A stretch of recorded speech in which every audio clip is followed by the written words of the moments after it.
waaw xam nga man comme je dis quand j'ai fini de faire mon devoir citoyen de mettre l'info à la place du public dama xamal sénégalais yi lan moo nekk ci dossier bi lan laa fa gis damaa jàpp ni xëy na autorités yi war nañ ko xam ma xëy bind ministre Abdourahmane Diouf ma bind ko lettre ne ko monsieur le ministre yow yaay ministre énergie lii laa gis ci enquête bi dama ne woon dinaa la ko eggee ma jox ko lettre ma xëy bind premier ministre Al Amin Lo wax ko la même chose monsieur le premier ministre bind naa livre boo xam ne lii moo ci nekk jàpp naa ni xamoo ko ma jox leen exemplaire bu ci nekk ku ci nekk ma bind président de la république donc ministre de l'énergie premier ministre président de la république malheureusement courrier bu ma waroon yóbbul ministre des finances da fekk si diggante bi ma tawat xam nga semaine passée waroon nañ def émission te defuñu ko moo tax courrier boobu demul woon moo tax courrier beneen bi tam bi nga xam ne waroon naa ko yóbbante Jean-Michel Sène demul woon mais xam naa bu soobee yàlla bu subaa dinaa leen ko eggal maintenant nag président de la république ba ma ko bindee daf ma tontu léegi mën naa leen tontu ay ca bismillah ngi ni objet remerciement chers compatriotes son excellence monsieur le président de la République a bien reçu votre ouvrage intitulé Aveu signé d'état envoyé. Le chef de l'État m'a demandé de vous transmettre ses vifs remerciements ainsi que ses félicitations pour cet ouvrage qui témoigne de votre engagement républicain à la transparence et à la bonne gouvernance. Au demeurant, je voudrais vous assurer que cet ouvrage fera l'objet d'une exploitation judicieuse par nos services compétents. Veuillez croire, chers compatriotes, à l'assurance de ma considération distinguée, signé Mary Teuw Niane, le ministre directeur de cabinet du président de la République. kon nag lii maanaam daal cib tënk yéen ñi seetaan président jot na li nga xamante ni moo di livre Bachir Fofana te it nee na service yi dinañ ci am càmbar ba ca war. loolu lañ doon xaar lii rek la ñu bëggoon parce que dañoo jàpp ni ñun càmbar bu ci war am na foo xam ne suñu xam-xam egg na fa suñu mën-mën egg na fa mais moom président de la république jàpp nañ ni moo ñu si gën a yeyoo moo ñu gën a mën a wax fan la suñu 37 milliards dugg ndaxte moo ñu ma gën a mën a wax nan la suñu 37 milliards mën a demee dugg ci ay compte ba pare gisuñu ay villages yu ñu électrifié et qu'on continue de nous dire que tout va bien te na nga fàttaliku ni Penda ñaari at ci ren ji ba ñu décaissé 37 milliards yi te li ñu toll ci alal gisuñu ko xaw ma ci village électrifié gisuñu ko alors que xaalis bi génn na kon nag président bu yëgul woon kenn dootul wax ni yëgul ndaxte loolu mooy lu leer mooy am ku ma tontu mooy le directeur de cabinet du président de la république donc président yëg na ndaxte directeur de cabinet mooy yëgal président waaw man dama xëy dem bind ko ma courrier yóbbu ko bureau courrier présidence tegal leen ko foofu tëdd sama kër ñu woo ma ñu ne ma am nga courrier réponse yow yaa am exclusivité dama jëlee courrier bi egsi si yow voilà kon tey jii nii yow yaa am exclusivité boobu noonu kon nag mu ngi nii président voilà kon nag tey jii nii président de la république tontu na ma xamal na ma ni sama livre bi jot na ko xamal na ma ni gis na ko que livre bi dina def une exploitation judicieuse de la part de ses services te nag OFNAC nag dafa bokk ci service président yi OFNAC dafa bokk ci service parce que man ba ma koy bind léegi dama ko xamal ni bind naa la lettre pour xamal lu xew mais dama lay yëgal ni bind naa OFNAC donc nag kon nag service OFNAC dafa bokk ci service président kon nag ñu ngi xaar. Parlant du président yëg nga ni dafa créer ab parti. waaw wax nañ ko de annoncé nañ ko. plus de 306. waaw annoncé nañ ko maintenant. parti bi. maintenant jàpp ni lu ñu mel tamit c'est une première. maintenant Penda. man damay def des observations de forme après ma dugg dans le fond. fan la ñu defee annonce bi Penda. déet wax ma rek yow kay seetaan nga yaam ko wax ma fan la ñu defee annonce bi tontu ma rek Penda ñu avancé. Penda tontu ma. non mais man maa lay laaj. waaw déedéet non fii maa la bëgg a laaj fii tontu ma rek s'il te plaît. non s'il te plaît tontu rek ñu avancé. Sénégal ci fan ban bërëb.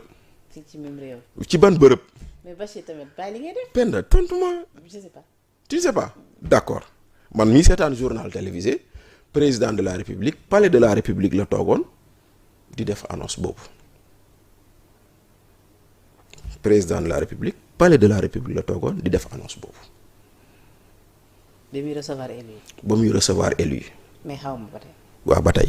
ba muy recevoir élu yi amul problème mais palais de la république la defee annonce boobu benn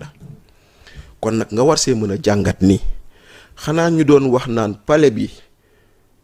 warul doon lieu de ndajeem politique xanaa ñooñu nekkatuñu ci réew mi. moo tax may la je fais d'abord une observation de forme lu tax c'est le palais de la République qu'on utilise pour une réunion politique pour annoncer un parti politique. ah très bien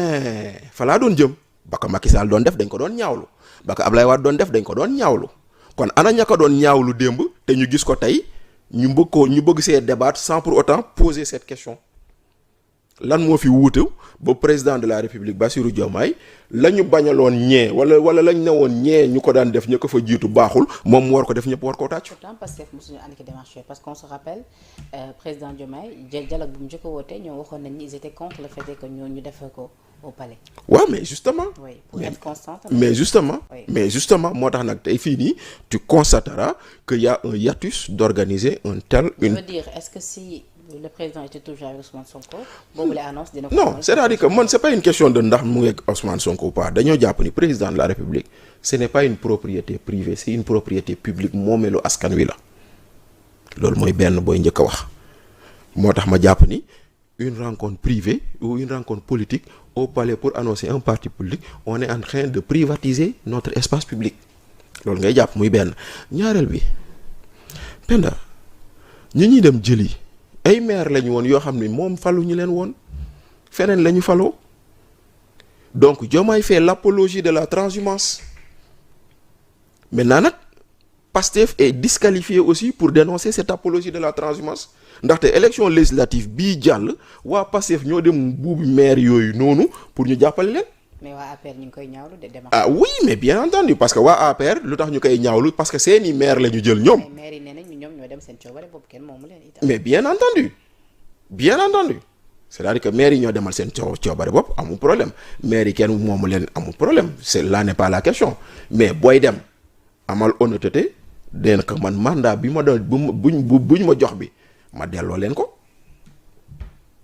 amal honnêteté delloo sa mandat après booy dem nga dem. mais pour certains dem gi maire yi dem amul dara lu ci opposition wala ci rawatina APR parce que maire bi dem loolu moom la engagé cela ne veut pas dire que day dem yow. non commune bi yëpp dañuy dem tamit après transhumé en. loolu effectivement mooy beneen question bi mooy beneen réflexion bi plutôt parce que benn le maire n'est pas une entité unique le maire a un conseil municipal bi. peut-être que dina yóbbu ñaar ñett wala fukk wala 20 wala je ne sais pas mais xëy na du conseil municipal yëpp ay ànd ak moom ça c'est un.